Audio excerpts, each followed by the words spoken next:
नमस्कार, स्वागत है आपका जनमत की पुकार में। राष्ट्रीय लोक जनशक्ति पार्टी के तत्वावधान में रोसड़ा शहर में जिला कार्यकर्ता सम्मेलन का आयोजन किया गया, जिसमें विनय चौधरी ने अध्यक्षता की।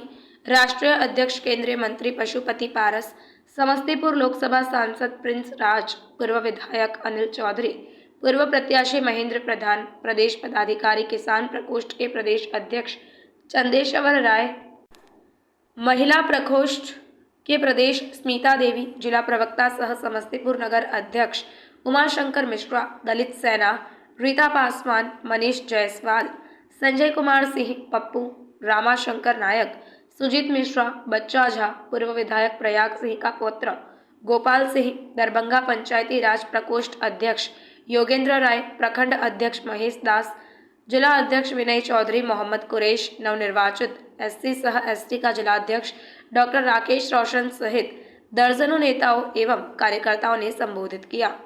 केंद्रीय मंत्री पशुपति पारस एवं प्रदेश अध्यक्ष सह सांसद प्रिंस राज ने संबोधित करते हुए कहा कि इंडिया गठबंधन बालू की भीत की तरह है, जिसका बिखराव जल्द हो जाएगा। उन्होंने यह भी कहा कि विपक्षी दल का गठबंधन महाघमंडियों का गठबंधन है, क्योंकि इससे देश का भला नहीं हो सकता है। उन्होंने बताया कि इंडिया गठबंधन तो बन गया, लेकिन अब तक प्रधानमंत्री की घोषणा नहीं हुई, जिससे साबित होता है कि इंडिया गठबंधन में कई प्रधानमंत्री पद के लिए प्रबल दावेदार है। इसलिए 2024 में पूरे राज्य ही नहीं बल्कि बिहार, बंगाल, झारखंड, पंजाब, कर्नाटक, पश्चिम बंगाल सहित अन्य विपक्षी राज्यों में राजग गठबंधन ही पताका फहराएगी।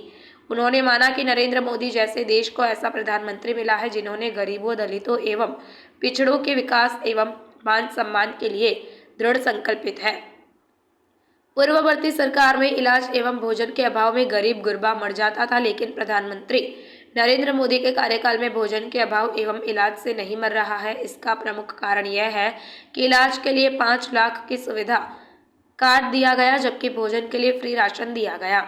उन्होंने बताया कि प्रधानमंत्री नरेंद्र मोदी ने राखी बंधन पर्व पर 200 रुपया रसोई गैस में राहत देने का काम किया है। साथ ही सनातनी धर्म को भी बचाने के लिए नरेंद्र मोदी को पुनः सत्ता में लाना जरूरी है, क्योंकि सनातन धर्म खतरे में आ जाएगा। उन्होंने माना कि सनातन विरोधी सियासी पार्टियों को जनता न सिर्फ करारा जवाब देगी, बल्कि पीएम मोदी को प्रचंड बहुमत से जीत दिलाकर सनातन धर्म के अपमान का भी बदला लेगी। उनका कहना है कि लोजपा पारस गुट ही राजग गठबंधन का सच्चा साथी है, इसलिए सिटिंग सीट के अलावा 2 और सीटें दी जाएगी।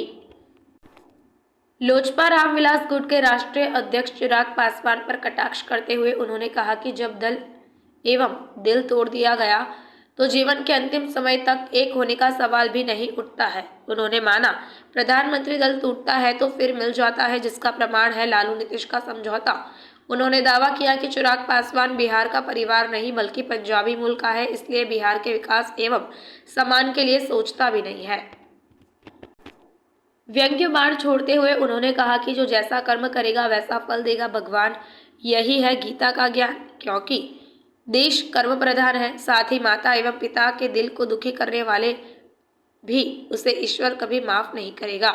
उन्होंने कहा कि प्रधानमंत्री नरेंद्र मोदी ने आर्थिक रूप से कमजोर लोगों को 10% आरक्षण दिया, जिससे इन वर्गों के लोगों की आर्थिक एवं सामाजिक स्थिति मजबूत हो चुकी है।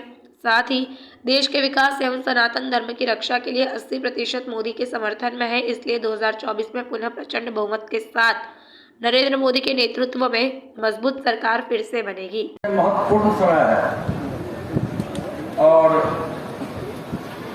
आप लोगों का प्यार मोहब्बत 1991 से ही शुरू हुआ। एक समय था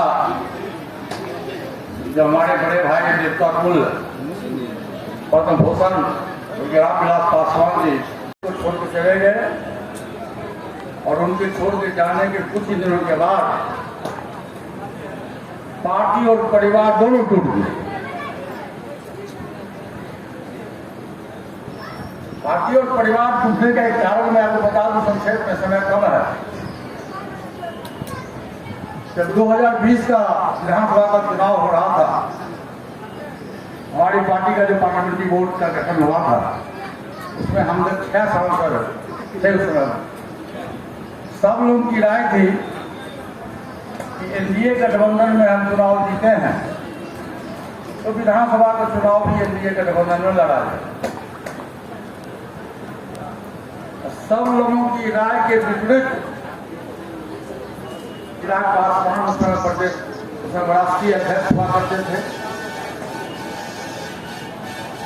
पार्लियामेंट्री बोर्ड के चेयरमैन वही हुआ करते थे और संसदीय दल के नेता भी वही हुआ करते थे।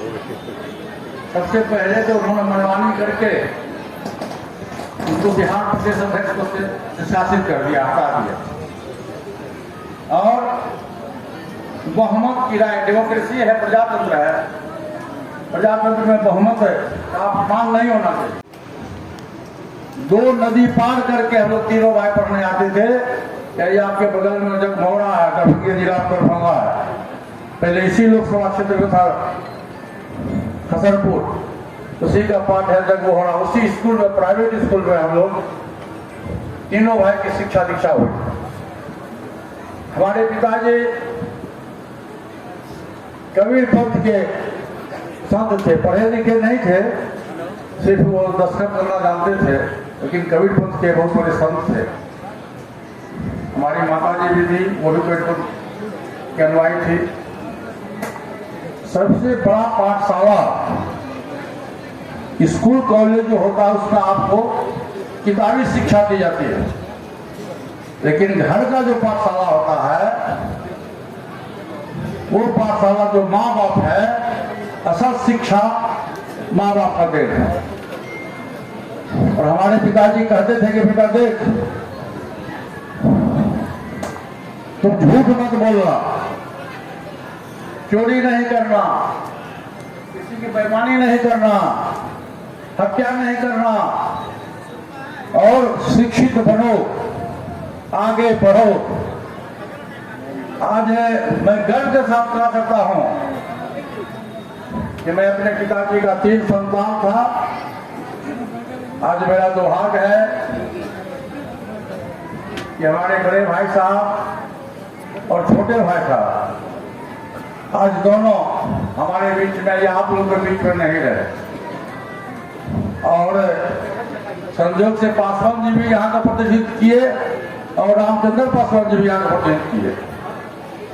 और 1991 से इस रोसड़ा लोकसभा क्षेत्र, आपको समस्तीपुर लोकसभा क्षेत्र नाम पड़ा है, हम लोग का पारिवारिक रिश्ता रहा है और मिथिलांचल का ये इलाका है। मेरा घर भी मिथिलांचल पड़ता है और आज इस कार्यकर्ता सम्मेलन में मुझको काफी खुशी हो रही है कि काफी संख्या में हमारे बड़े बुजुर्ग नेता, कार्यकर्ता और हमारी माताएं और बहनें आई है। नजदीक है, 6 महीना 7 महीना चुनाव है और देश की जो वर्तमान परिस्थिति है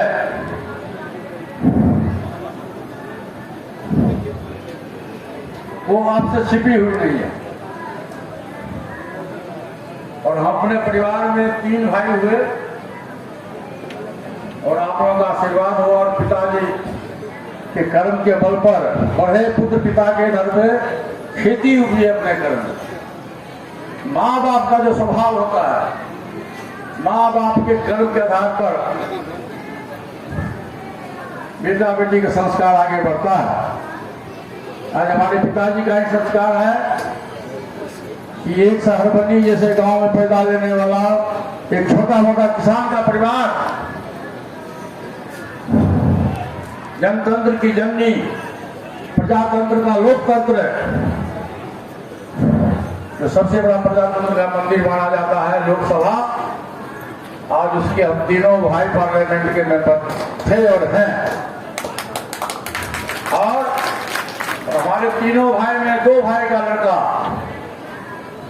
प्रिंस राज जी, जो आपके यहाँ के लोकप्रिय युवा सांसद हैं, मैं बार बार कहता हूँ प्रिंस से कि यार पार्लियामेंट में सबसे कम उम्र का प्रिंस राज है। आज रामचंद्र पासवान जी भी नहीं है, हमारे बेटे हैं प्रिंस राज जी। मैं इनको बार बार कहवाता हूँ, सामने में तो नहीं कहता हूँ, मैं माँ से कहवाता हूँ, छोटे भाई से कहवाता हूँ कि भाई परिवार बसा लो। आप लोग में जो ताली बजाइए, आप लोग को सलाह दीजिए, प्रिंस राज जी शादी करना। अगर आपने हमारा अभी तक चैनल सब्सक्राइब नहीं किया है तो कृपया चैनल सब्सक्राइब कर लें, लाइक करें, शेयर करें, कमेंट करें। तो मिलते हैं फिर किसी और खबरों के साथ। नमस्कार।